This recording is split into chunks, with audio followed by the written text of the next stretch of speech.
दोस्तों इस वीडियो में मैं आपको अल्लाह की कुदरत बताऊंगा। अगर आपको ये वीडियो अच्छी लगे तो आपने इसको लाइक नहीं, आपने इसको शेयर कर देना है। दोस्तों हजरत उज़ैर अलैहिस्सलाम को अल्लाह ताला ने 100 साल तक सुलाया मगर उनका खाना गर्म रखा।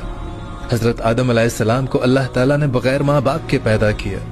हजरत ज़करिया अलैहिस्सलाम को अल्लाह ताला ने बुढ़ापे में बेटे की खुशखबरी सुनाई। और दोस्तों हजरत इस्माइल अलैहिस्सलाम को अल्लाह ताला ने ज़िबा होने से बचाया और उन्हें आबे ज़मज़म तोहफे में दिया। और फिर हजरत इब्राहीम अलैहिस्सलाम को अल्लाह ताला ने 40 दिन आग में रखकर उनकी हिफाजत फरमाई।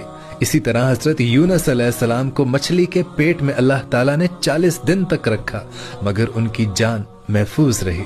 और फिर हजरत सालेह अलैहिस्सलाम के लिए अल्लाह ताला ने पहाड़ में से ऊँटनी निकाली जिसने बाहर आकर बच्चा जना। और फिर हजरत दाऊद अलैहिस्सलाम के लिए अल्लाह ताला ने लोहे को मोम की तरह नरम कर दिया। और फिर हजरत सुलेमान